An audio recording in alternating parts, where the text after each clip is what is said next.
All right, welcome, Gym Teacher Dreams podcast. And we do have a guest today. Everyone in the world knows him, obviously, and that is Jeremy Grubbs. He does a little bit of everything for Sycamore, but today we've got him here for one, baseball, because he has a passion for baseball, and then two, with baseball, we're going to kind of add his job into it. So, Jeremy, thank you for coming on the podcast. Yeah, thanks for having me. I'm excited. Awesome. We just wait till see if you're still excited after the podcast. So anyway, Ray, how are you doing today? Well, I'm doing all right. I do have a couple things for you. That invention that you had, what was it? The stretcher outer 2000 or whatever? No, straight stretcher. I could use that. Yeah. These last couple of days, my shoulders, both shoulders, bad, especially my left one. But Yeah. I could use that. Stretch me out. And do you know what happened 24 years ago today? No. The debut of a certain professional wrestler, number one on your man crush list, I think, or top three. Rock? Yeah. Do you remember what his name was then? No. Jeremy's he might. Rocky. Yeah. Well, I mean, I thought he came out as The Rock, or did he switch that later on?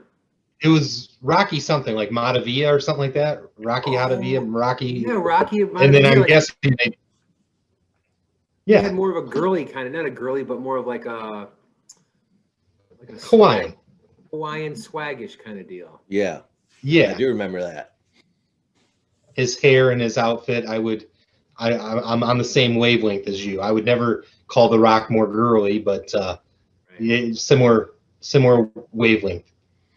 So this was his intro debut today, 24 years ago. Wow. 24 years ago today. 24 years. Yep, SummerSlam. Or Survivor Series. 24. I would be about 22. Ooh, okay.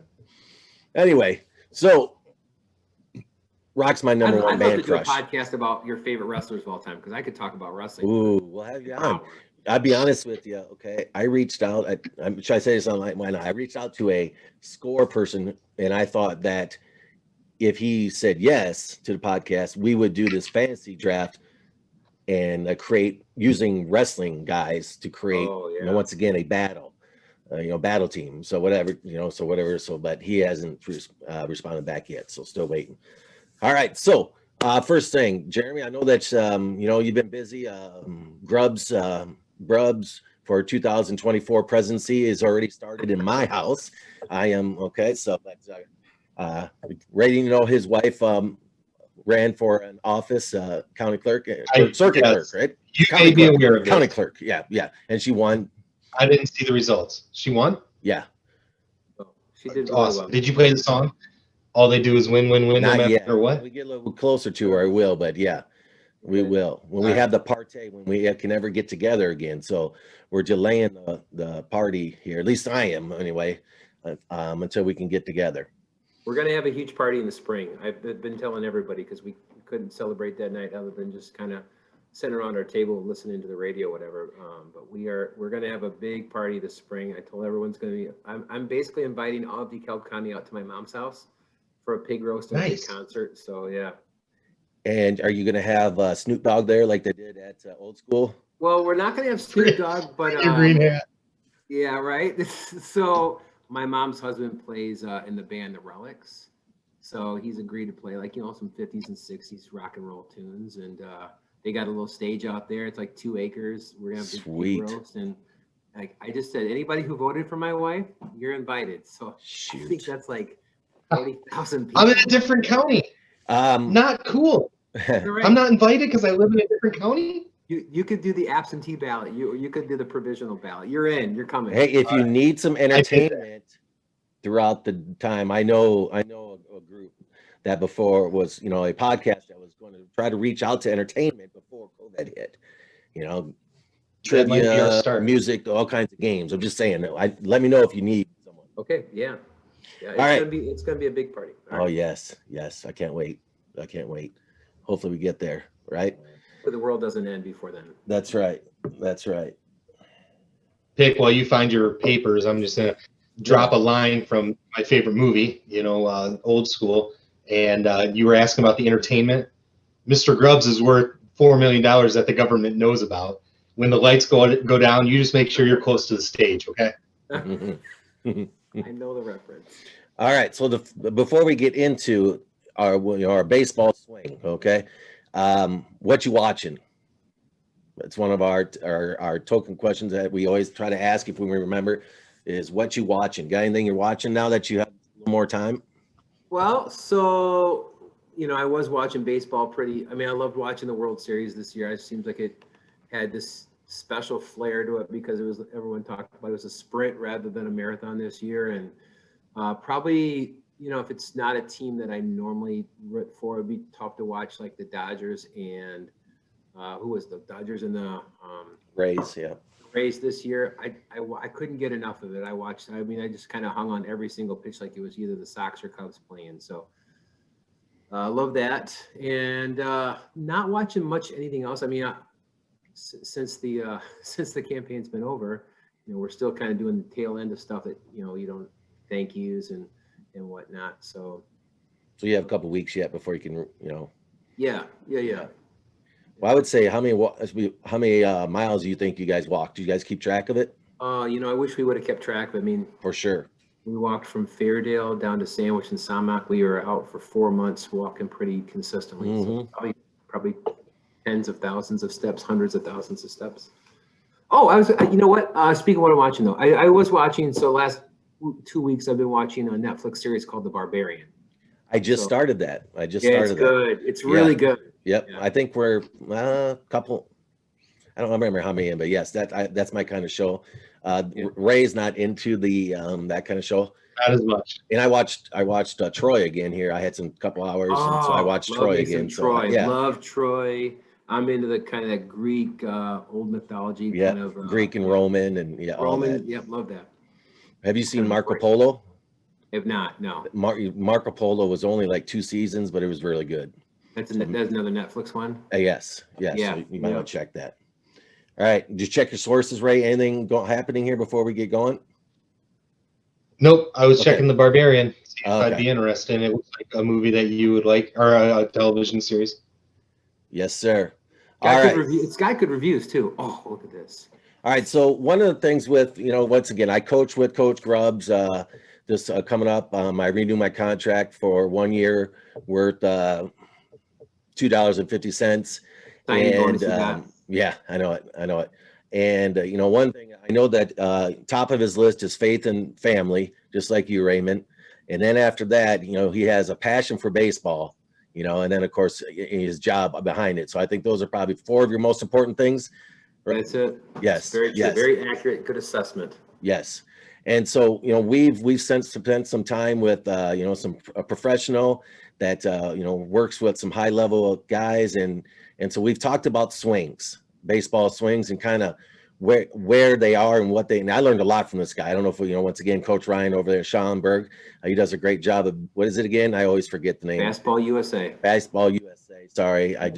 That's kind of like the Zoom docs. Anyway, so Fastball USA, our kids have gone there, and it was probably more fun for like us coaches to kind of sit back and watch him talk about the mechanics of the swing and watch them and like, oh my gosh, that's right. They all look the same. There's all, and then, to see our kids kind of work at it. And I think this year, we're going to plan to go back there, Ray. And then we didn't get to go in the summer where we were working hard. The kids were showing improvement, and then we had to take off to the late summer. So we didn't quite get what we wanted to out of it, but I still think our kids are getting close to, really, barreling up balls. And as he says, hitting home runs just over the infield is kind of the goal here. So I don't know. Anything else, Jeremy, real quick before we show some of these swings and actually talk about it a little bit? Yeah, I'm such a teenager. So while you're saying all those things that are so true, all I could see is, Ray, if you could see that guy, that's me. I'm the fat guy. That's my dream job. The fat guy leaning on the rail. Yeah. He's probably like the assistant to the assistant coach. He gets to wear a uniform and watch the best athletes in the world play. That'd be me right there. That if I could pick a dream job, that's me right there. I would. He's living the good life. He's got a little bit of gut. He's filling that uniform out. He's like, this is great. This is good life. I got good pay. I get to come and watch a bunch of grown men play baseball. for me, it would be number 13, 12 and 13 on the NBA bench. Just that guy that's, coming in and just jacking some threes when they need to be and still make millions of dollars just watching some of these guys do it. And game in and game out. That's also if I wasn't a ninja, though. Remember, number one, it was, after with baseball or basketball ninjas, right up there for me. Ray, anything for you there? What do you got? I don't dream very big. This is what you always want to dream every day. I can see you as the bench mob, though. A guy 12 or 13 down there, you're just doing some crazy things at the end of the bench, Yeah. You're that guy like jacking around for 3/4 of the game, like having fun, like looking in the crowd, like joking with the guy next to you, and then before you like, oh, come on in, and you're in for like 2 minutes. They ask you to try to sink a couple threes, and and I would practice that. I would sit around all day at practice, and then be like, oh, got to get up and do my thing here. That's muscle memory type of thing. But my first year, the uniform, rip off the pants right away, the polo pants. My first year at the U, when I didn't play, I did. Me and this other guy, we messed around way too much on the bench. So, yes, that would definitely be me. I would have way too much fun, watching especially the highest level of sports. So anyway, a couple of things. Let's get into it here. So one of the things here is Nolan Ariano, last names and I don't get along, is one of the swings that everyone uses, and because it is pretty beautiful to go through. So Jeremy, you want to talk about kind of where we're at right now before we kind of go slow motion here? Yeah. So one of the things that Coach Mike talks about all the time is no matter what your initial stance is or how you get ready to load, that once, and you notice like Nolan Arenado's got here, his foot's just a little bit up, but as soon as he gets to that foot land or when he plants that front foot, every great hitter looks the same. And he's really good about showing, So as soon as that front foot lands, he's got his arms back. He's got that bat in a V, kind of in a power V, where the bat head is in that triangle over his head. And usually, so that bat's going to come around, and then the barrel is the last thing to come through the zone. But and Nolan does that probably better than anybody or as good as anybody in baseball. That's why he's getting paid $128 million. But yes, I mean, he just does everything right here. His weight transfer is beautiful. He's making positive direction towards the pitcher. And if you look at that front shoulder, it's nice and tucked in there. And I mean, looks like he's getting ready to unload on a baseball. Yeah, one of the things also just I had is belly button's supposed to stay kind of right over the inside of his back leg too. Absolutely. Is another thing for that power. So as we continue on, we want to get to there, and you can kind of start to see it.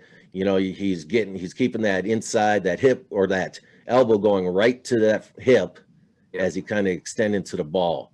So, go ahead. Obviously, his lower half is starting to rotate, and usually, so what Coach Mike talks about too is that corking effect where the lower half starts to uncork and then followed by the upper half. And clearly you see Nolan's doing that now. And, I mean, he's got the stacked arms. He's like the definition of stacked arms right there. Yeah, especially when we get out a little more here. Now, Ray, I know obviously you coach your sons in baseball.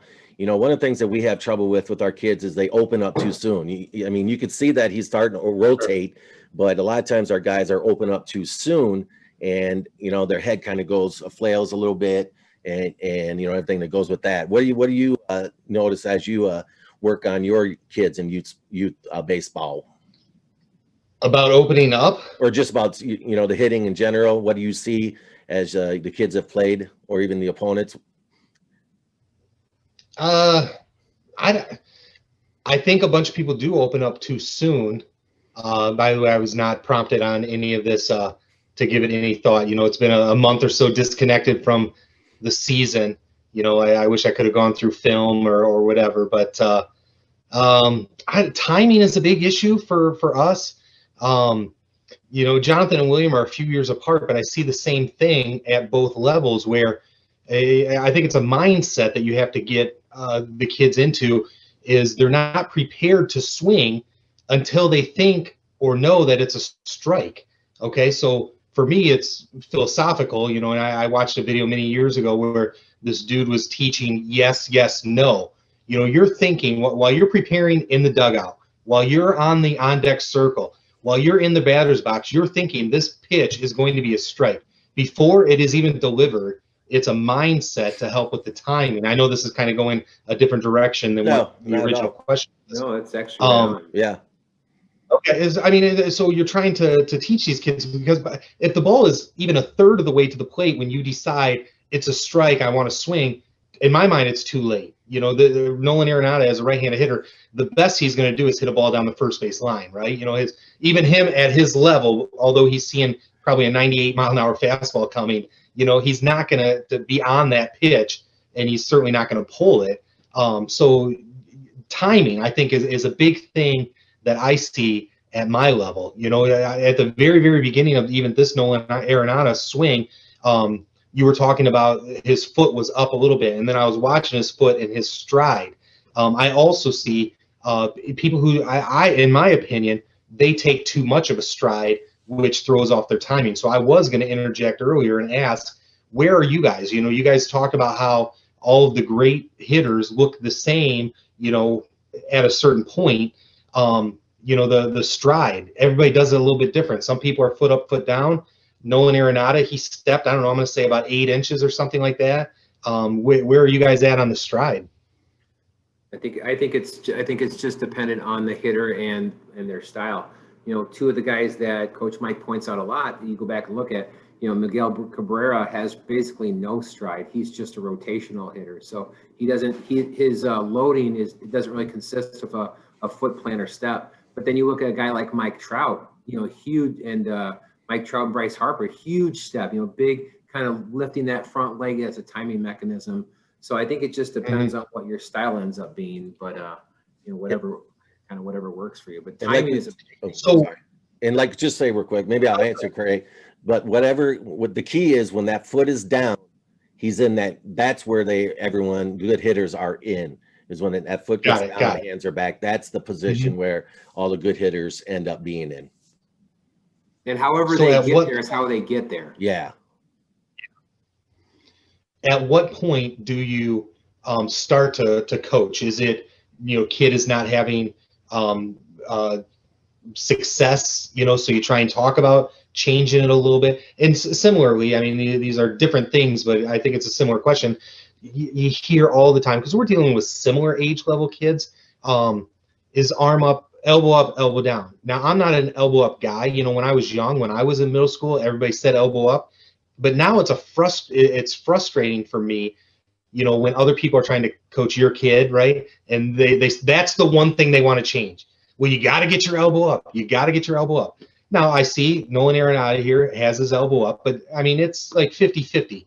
Again, it's where are you, you know, when the bat is coming through the zone, when your foot's down, pre-pitch, you know, elbow up, elbow down. I don't think it's a huge difference. But the point I'm trying to make is, at what point do you correct these things if you see an issue at our level?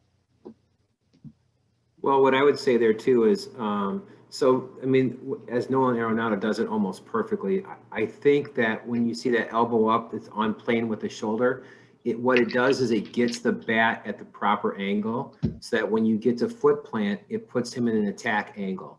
If you don't have that bat tends to either kind of plane across the zone, or, you know, you come about dragging it across. That doesn't happen. The hands can come to the ball a lot easier when it's in that position. So we tend to try to teach this. We don't try to teach this, like, whatever your stance is. And what Coach Mike talks about is, whenever you get to foot plant, you've got to look a certain way. And he's got things called checkpoints along the way. So, you know, you can go through a swing and look at different checkpoints. And when you get to a checkpoint, yeah, go ahead. I'm sorry. Because who's running the video, by the way? Pick, are you running it? Yeah. Because you're doing a nice job of kind of moving as Jeremy's speaking. But right here, you see his foot's down, right? And so far, everyone's agreed that this is where it becomes important. But now the elbow is at a slot where I like it to be anyway. So I guess convince me that, again, talking about our personnel, professionals, you know, people who, I don't know, older and excel, maybe they're at Division I level or they're in the pros, they do have strength and bat speed that's going to allow them to pretty much do whatever they want. But at our level, you know, again, when I talk about how timing, in my opinion, is very important here, when his foot comes down, his elbow is in, it's lower, it's in a different slot. So for me, you know, if if you're there, back it up just a little bit, because I think when you're talking about Ray, when his foot gets to, when his heel plants, he certainly looks different. But when that foot initially comes down right there, so like he's still basically in that attack angle. Now his heel's gonna drive into the earth, and actually he's gonna use the ground to create that force now. But when he gets to foot plant, that's basically what we're talking about. And then when you talk about checkpoints, so when he gets here, go ahead, pick. When he talks about, okay, he's got stacked arms right there. Well, that's what every good hitter gets to, is when they talk about connection and through an extension. And so now Nolan's, now he's connected the ball, and now he's going to extend. And Coach Mike calls this a catch and carry, where you catch the ball and you carry it, and then he kind of rotates all the way through. That's connection into extension. We've got drills that we work on for that to kind of complete that. We do 3/4 swings, we do half swings, we do all of those things to kind of mimic that. Coach Mike is big on, you see the best hitters in the game, mimic what they're doing. You want to be one of the best hitters, see what they're doing right and mimic it. So that's kind of what he does. And so for us, working with Coach Mike there, Ray, he's all about power, swinging hard all the time. So get that bat back and then go to the ball and see, and don't, swing rather than, maybe take something off and just kind of hit it, you know what I'm saying, without the power, just kind of try to stroke it out the same spot. But yeah, so we do work on this and getting these guys being aggressive and powerful swings. What about 2 strikes? Do you change your approach? It's funny you should ask that, because I've been watching a couple of videos here lately about approach on 2 strikes, and that if you try to defend the entire strike zone, you're going to lose almost every time. So you've got to pick a part of the strike zone that you're going to defend, and you foul off that other one, but you're going to defend like the inside, or you're going to defend the outside. You can't defend the entire strike zone. So it's not so much that we're taking a ton off our swing. You may get a little closer, or you just make, like you said, may understand that, hey, you've got to really put it in play and find a way, but we don't necessarily tell them that they have to change your swing completely. Because then I think they're overthinking if they're trying to do all of that. Yeah, I think the interesting you asked about that 2-strike approach. One of the things that they commented about in the World Series is that I think the Rays were probably one of the best, top 3 or top 2-strike hitting teams in baseball this year. Like whatever they're doing, it really paid off with 2 strikes. They were very comfortable getting with 2 strikes. So as we continue, so there we saw that. Now we see that obviously here, Barry Bonds, he's starting totally different than Nolan is. Very low. Yes. Hands, I would say. And so once again, Coach Mike talks about dancing with the pitcher, so that, and when the pitcher starts to get that hand back up, and then when his hands start to go up, when that pitcher, starts to break and get into that throwing position. So you see he's low, and now his foot's down. But if you look right there, hands got up. Yep. Looks pretty similar. That bat angle is in an attack angle. If you look at the end of that bat, it's in the kind of that triangle over his head. And that's what a lot of great hitters look like when they get the foot plant. So that's what we're saying is, look pretty similar when they hit the ball. And then as we slowly go, stacked arms, there's stacked hands. Yep. And one of the things that Coach, Jeremy and I got to talk about is, you'll see, because I got Preston's, is our guys got, we talk about letting the ball, the difference between letting the ball travel and, hitting it out in front, because sometimes they get early, but what Jeremy saw a nice quote, a couple of days ago, whatever, talking about that. So go ahead there, Coach. Oh gosh, what are you talking about now? Hitting the ball in front. Oh yeah, so I saw a quote out there that said that guys who hit the ball out in front make $100 million. Guys who let the ball travel make $2 million. And it's just the idea that now kind of that new phraseology in baseball is they're really trying to hit the ball 6 inches, 4 to 6 inches out in front of the plate. And you can see the ball that here. Seems to be where the ball starts to travel. Yep. You see that angle of the ball right there. Guys are hitting home runs now and hitting the ball deep to the outfield. Whereas if you let that ball travel, that's more, it's going to line drive, put the ball on the ground. So here's one guy, another one, maybe the one supposed to have one of the sweetest swings, like, he's a little older, but as you know, once again, he's a little more upright. See, doesn't take a big stride, almost too quick here for me. He doesn't. I can't even get probably one of the best pure hitters ever in baseball. I can't get to the. He's so quick. I can't even get to it here. Let's try this. Look. He did it the right way. No juice, no steroids. Yeah, right. Yeah, very similar. I can't get to slow-mo on this one, but very similar. So here's Preston. Good. So one of the things with Preston, you know, obviously he's worked hard at it. I think it's, but I want to show it looks like he's breaking some bones here as he gets. So right now, what do you think there, Coach? Coaches, I should say. Yeah, I like where he's at. Like, you know, I was going to say too, I thought Preston starts with his arm so extended, doesn't give himself to kind of that athletic play a little bit, to kind of load a little bit this year. But yeah, he looks comfortable there. We talked about it. Well, actually, he doesn't like him back, but he wants to kind of move him in and still have the same thing, but maybe not back so far. But we did talk about that. Anything else, Ray? His bat, what do you think? Maybe needs to be up here a little bit, or else we're a little early. Well, he's starting right now, but as soon as it kind of gets over his head a little bit, the biggest thing I noticed is that he's just got some serious hair growth going on right now. He's got a nice flock of hair on his head, kind of COVID hair. It's the human growth hormone he's been fed. Yeah. So once again, I'm trying to. He's too fast. He's like King Griffey Jr. I know, but I want to get to that point, and I can do it on my phone. I got a couple things. Is on contact. Now, right there, he's in good stack position. Yeah, absolutely. But good there. I can't show it very well. But when he hits it, he's not stacked. He's hitting it before he's getting it stacked. So that's, I would another thing I noticed too is just kind of even like he's got his hands so far back right now. Yes. You know, I think if we taught him to kind of hide his hands behind his head a little bit more, so then when he starts to load, he can kind of extend those hands. And see, that's the thing he's trying to do, you know, what we teach, and at times he doesn't feel as comfortable.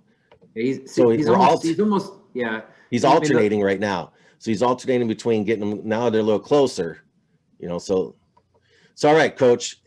So here's this one.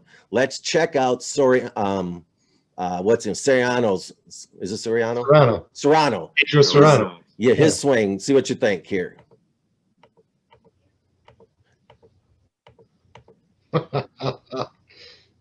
So I mean, we're not going to get side view from his, but as the pitch comes, once again, it always switches it. Did you see anything wrong? So right there, that's almost in the position there. What do you think? I like it. I mean, what did he do with Jobu before the swing, though, before the at-bat? That's right. Yeah, he blessed the bat. I'm sure he blessed the bat. This is a 2. This is Major League 2, so he's, you know, relaxed Soriano. So the guys were making fun of him, and right before this bat. What do you see, Ray? Anything? His legs are a little goofy, aren't they? What is this? Just something just doesn't seem right. Maybe it's that we're in the front versus the side. I think he didn't stride or something. Something's just a little off. Coach Pick, I think he would be yelling at him for being way open right now. He's so open. I know. Too early. Yes. So front leg is. I don't. You can't have 2 bent legs like that and hit a ball out of the park. I mean, you can't do that. Yes. So there you go. So there's his. He's got a good finish, though. Good extension. Good connection. He's going the wrong way though. I mean, he doesn't even got a bat. All right, so now, okay, the Sandlot. Now, this one you've really got to check out, okay? You got to help me out in this one here.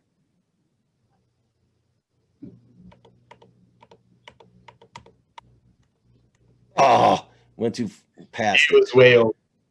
Stepping in the bucket, Coach. I know it. Well, it's funny. Watch the ball flight here, and then where they say it finishes it. Now you see right there, he's what do you think there, coaches? How's his position according to Nolan there? It's terrible. He's going to drag the bat all the way across the plane here. So if I can get it on contact, dang it.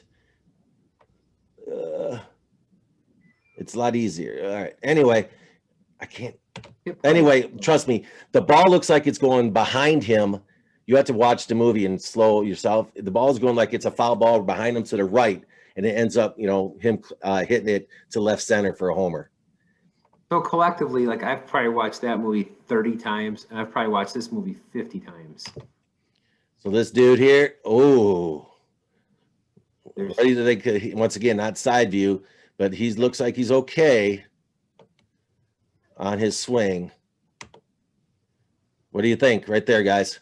Good weight transfer. I think body weight is forward. You know, you were talking about keeping the weight just on the inside of your back leg, right? Well, he's out to his front side. Yeah.